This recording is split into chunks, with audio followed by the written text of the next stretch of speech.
Today we're going to figure out what your paper will be about.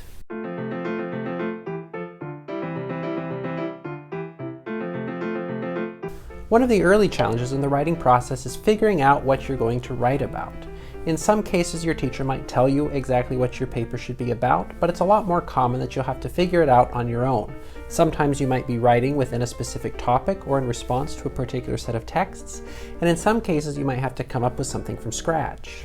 In any case, the principles that we talk about today will help you to zero in on a topic that will serve as a foundation for a strong paper.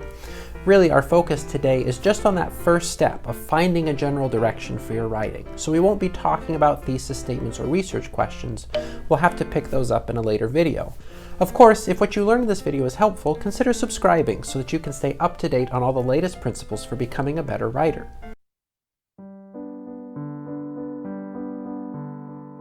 Now, this first principle might seem a little obvious, but it is worth paying attention to any requirements that your teacher may have given you. Most writing assignments will have some guidelines or requirements that will help to steer you in the direction of a productive topic. So, for example, your class might have a particular theme centered around food or travel or Marxist critiques of neoliberal systems. If your class has a particular focus, that will help you to find a focus for your own paper. Sometimes a topic doesn't get handed to you quite so easily, but it's still possible to find guidance in other requirements. How long is your paper supposed to be, for example? You don't want to address a 50-page problem in a 7-page paper, so think about finding a topic that will fit in the space that you have. You'll also want to think about what you're being asked to do. If it's a research paper or an argument, you'll have to find a topic that's up for debate, something that you can research and then weigh in on.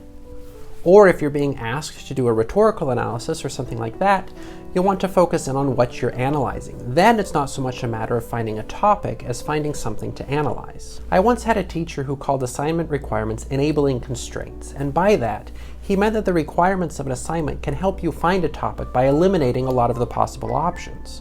So, where your assignment doesn't tell you what to write about, the requirements can still give you a clue about what not to write about, and that's a step in the right direction.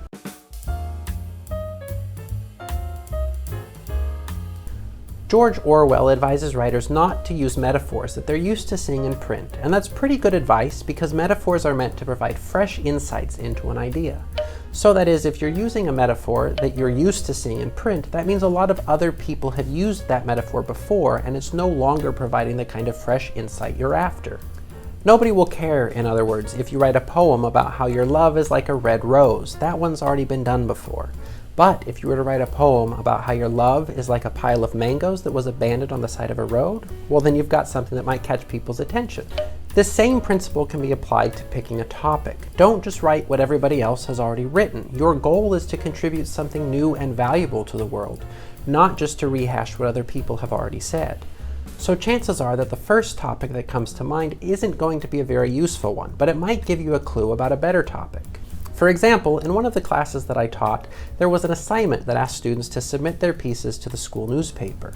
Every time, I knew that there would be a couple submissions on the same topics: the quality of food in the dining halls, and reasons why people in fraternities and sororities aren't all that bad.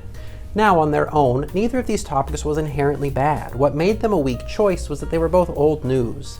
They were familiar topics, and students were making familiar arguments without saying anything new or original. Because of that, the pieces that they were writing on those topics were totally forgettable. It's not hard to work an obvious topic into an unexpected one, though. Just think about things that you're not used to hearing about in relation to that topic.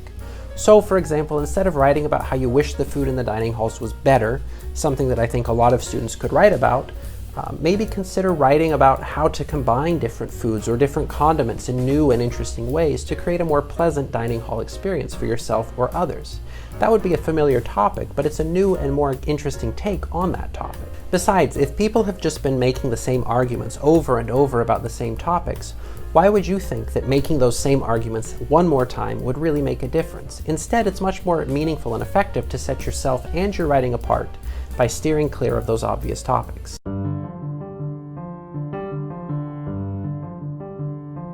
Most of the time, academic writing projects revolve around making a particular argument. The goal of those assignments is to write something to persuade your audience to think or to do something different than they did before. In such a situation, it can be easy to aim for the grandest and most ambitious version of your topic. But while shooting for the moon is good advice for life, it's also a pretty good way to write a shallow paper. In other words, you might have a class theme focused on environmental issues, so you might decide to write something about recycling. And it might be tempting then to write your topic about the issue of recycling on a global scale. But if you did that, who would you have to persuade? A bunch of world leaders. You would have to find a way to get those world leaders to listen to you and to be persuaded by your arguments in the space of 10 double-spaced pages. And frankly, that's just not going to happen. That is, try to think about your topic on a scale that matches your influence and your page count. Rather than trying to solve worldwide recycling issues, focus instead on recycling at your school. Then you'll only have to persuade the custodial staff rather than world leaders, and that's a whole lot more manageable. As an added bonus, a more manageable topic is also likely to be a less obvious one. When you choose a smaller version of your topic, you're also choosing to address real people in order to solve a real problem within your sphere of influence. Improving the state of recycling on your campus might not be as impressive as improving the state of recycling the world over, but at least it's doable, and you should never underestimate the value of accomplishing the doable. Okay, I've said it before and I'll say it forever. Sometimes you just have to get things done. School isn't always set up to give you ideal writing experiences, and it might sometimes be necessary to just hold your nose and write the paper. And if that's the case now, the 3 principles we've talked about up to this point will help you to do that.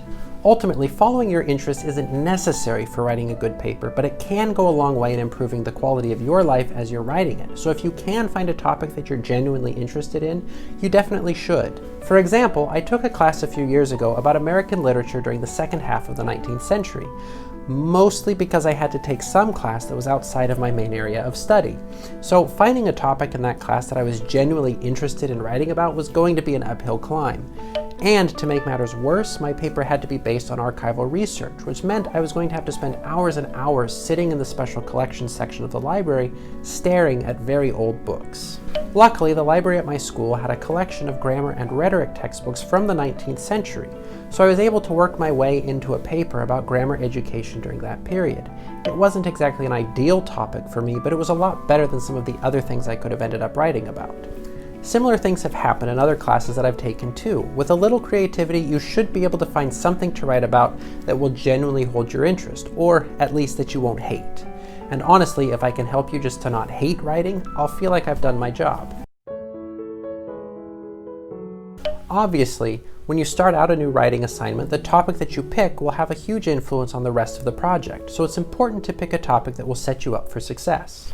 Luckily, it's not all up to chance, and there are some things you can keep in mind as you're settling on a topic. If you use course requirements to your advantage, avoid the obvious, keep things manageable, and follow your interests, you'll find a topic that will give you a good foundation for an effective and meaningful paper.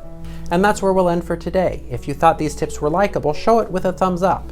Leave your comments and questions down below, and I'll look forward to talking about rhetoric and writing with you again soon.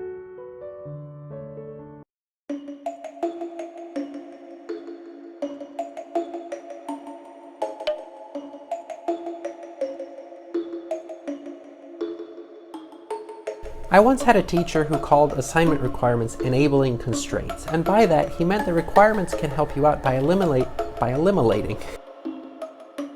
And by that he meant the requirements can help you out by eliminating. I can't do it.